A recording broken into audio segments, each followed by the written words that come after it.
Assalamualaikum dan selamat pagi murid-murid. Oke, bersama saya lagi Cikgu Nurfauzia Suryana, guru bahasa Melayu kamu pada hari ini. Hari ini kita akan mengupas dengan lebih mendalam tentang sajak aku membaca lagi. Sebelum kelas bermula, kamu semua boleh buka dan rujuk buku tingkatan 4 antologi Jaket Kulit Hijau dari Istanbul pada muka surat 16.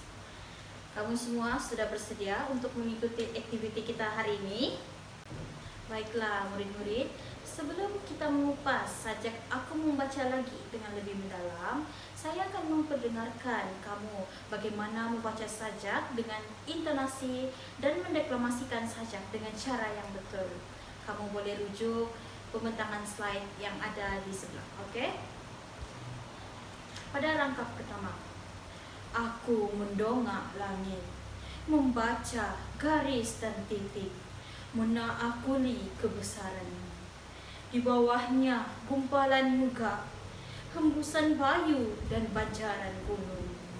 Pada rangkap yang pertama, kamu dapat lihat di sini bahwa penyajak memandang ke langit, lalu memerhatikan keadaan langit dengan perasaan penuh kesyukuran. Dia menghayati keindahan alam yang diciptakan oleh Tuhan, yang digambarkan melalui awan yang bergumpal, angin yang berhembus, dan banjaran gunung. Dan seterusnya kita masuk kepada rangkap kedua. Kuselusuri alam, kicauan burung, desiran ombak, dan wajah pelangi, mewarnai kehidupan umatmu. Pada rangkap kedua ini maksudnya adalah penyajak yang menghayati anugerah Tuhan kepada manusia yang digambarkan melalui burung yang berkicauan, kewujudan pandai dan ombak, dan kemunculan pelangi. Dan seterusnya kita masuk lagi pada rangkap ketiga. Aku mendongak lagi, membaca langit. Di dalamnya pohon-pohon kayan rapuh, dahan dan ranting terkulai, daun-daun berguguran, helai demi helai di lantai tanah airku yang makmur. Pada rangkap yang ketiga, di sini maksudnya adalah penyajak dia mendapati bahwa alam semula jadi semakin tercemar apabila negara semakin makmur. Pencemaran alam semula jadi ini dikaitkan dengan keadaan bahasa Melayu yang semakin lama semakin kurang didaulatkan oleh rakyat, walaupun bahasa Melayu merupakan bahasa kebangsaan kita. Selain itu, penyajak juga turut mendapati bahwa kemakmuran negara tidak dapat menjamin kedaulatan bahasa Melayu. Di sini pada rangkap yang ketiga kita tahu bahwa kedaulatan bahasa Melayu sudah makin tercemar. Masuk kepada rangkap keempat. Aku membaca langit, kutemui bulan dan bintang menangis, meratapi luka nasib bangsa.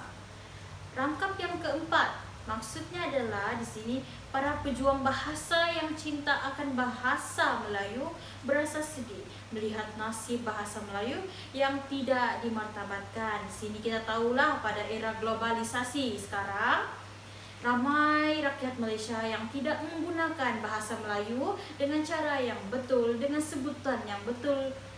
Sebagai contoh pada rangkap keempat, di sini kita dapat memerhatikan pada masa sekarang ramai masyarakat kita, orang sekeliling kita menggunakan bahasa asing, yaitu bahasa luar negara.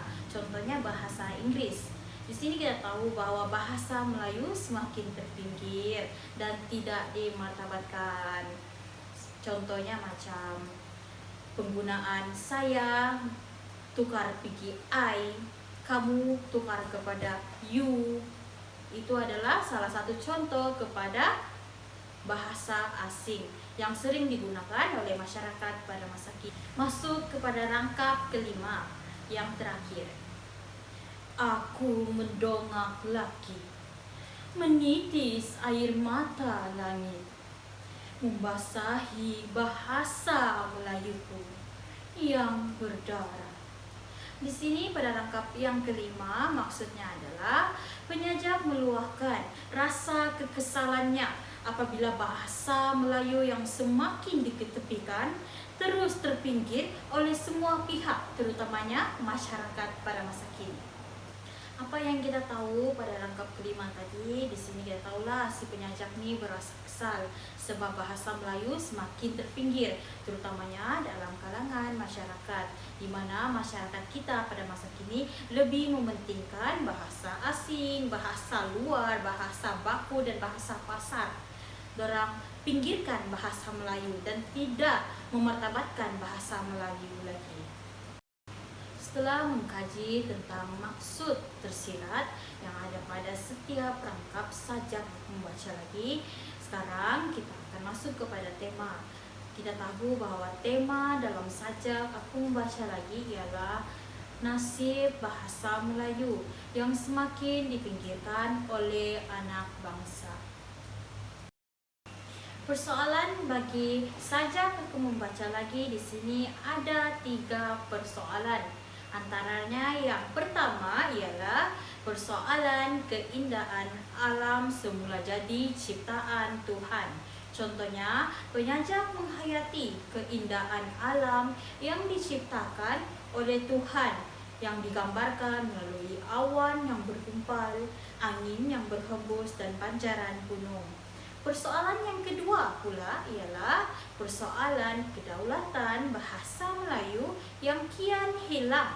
Contohnya, penyajak mendapati bahawa semakin lama semakin kurang orang yang mendaulatkan bahasa Melayu, walaupun bahasa Melayu merupakan bahasa kebangsaan kita.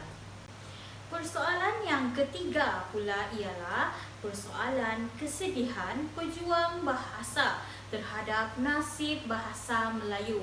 Sebagai contoh, para pejuang bahasa yang cinta akan bahasa Melayu berasa sedih melihat nasib bahasa Melayu yang tidak dimartabatkan dan semakin dipinggirkan pada hari demi hari. Baiklah pelajar sekalian, kita akan mengupas dan mengkaji dengan lebih mendalam tentang gaya bahasa. Gaya bahasa dalam sajak aku membaca lagi, terdapat 4 gaya bahasa. Gaya bahasa yang pertama ialah sinkop. Sinkop adalah merupakan gaya bahasa, singkatan bagi sesuatu perkataan. Sebagai contoh dalam sajak aku membaca lagi ialah ku selusuri alam. Menggugurkan satu atau lebih huruf atau suku kata dari tengah-tengah kata itu. Contoh lain, pengguguran H dalam sahaja menjadi saja. Gaya bahasa yang kedua pula ialah personifikasi. Personifikasi di sini adalah bermaksud pemberian sifat manusia pada haiwan, tumbuhan ataupun benda yang tidak hidup. Sebagai contoh, dalam sajak ini desiran ombak dan wajah pelangi. Di sini kita tahu ombak dia merupakan benda yang tidak hidup dan pelangi pun adalah merupakan benda yang tidak hidup. Dan seterusnya, masuk kepada gaya bahasa yang ketiga. Gaya bahasa yang ketiga ialah repetisi.